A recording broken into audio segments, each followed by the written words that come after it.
This is Granny, the gourmet cook and zany star of the Beverly Hillbillies, Irene Ryan. Thank you. And this is my partner, Morton Zebrack from Northridge, California. She spent 4 decades chasing a dream most people would have given up on.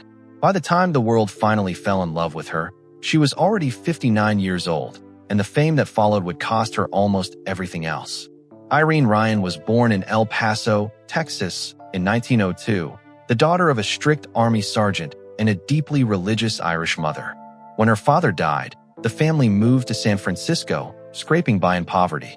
At just 11 years old, she entered a talent contest, sang for a room full of strangers, and won $3, a small fortune for her family at the time. From that moment, she was hooked. Her mother, terrified of show business, warned her that if she ever met the devil, it would be backstage. Irene ignored her completely. By 14, she was lying about her age just to land work in professional theater, driven less by ambition and more by the need to survive. Her teenage years were spent touring brutal vaudeville circuits, where hostile crowds sometimes pelted failing performers with rotten fruit. She learned to read a room, to adapt on the spot, and to keep going no matter how rough the crowd got. In 1922, she married comedian Tim Ryan, and the two built a career as a touring comedy duo, later starring in a string of short films and hosting their own network radio show. But offstage, the marriage quietly fell apart. For years, they hid their separation from the public, smiling through performances as a happily married couple simply because divorce would have meant financial ruin. After the duo dissolved, comedy legend Bob Hope gave Irene a lifeline, hiring her for his radio show and bringing her along on overseas tours to entertain troops during wartime. Grueling trips that earned her the nickname, the gal who makes Bob Hope laugh. It was also during this period, in a minor 1944 film role, that she developed a strange comedic trick, violently trembling her lower lip to fake intense crying. She tucked that trick away for 20 years, not knowing it would one day become one of the most recognizable expressions on television. Through the late 1940s and 50s, Irene drifted through forgettable, often uncredited film roles, typecast as fussy maids and background characters.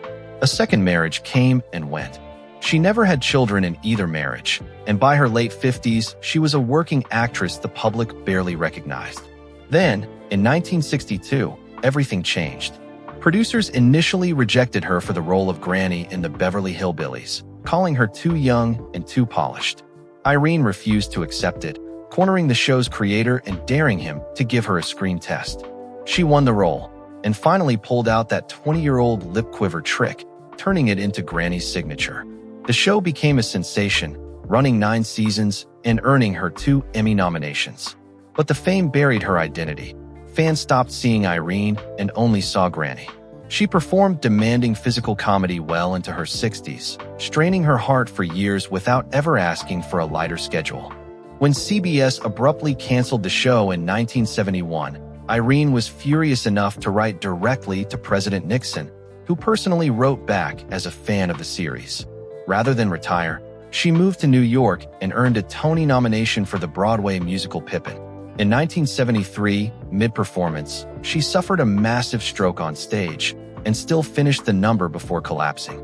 Doctors found an inoperable brain tumor. With no children or close family, she was never fully told how little time she had left.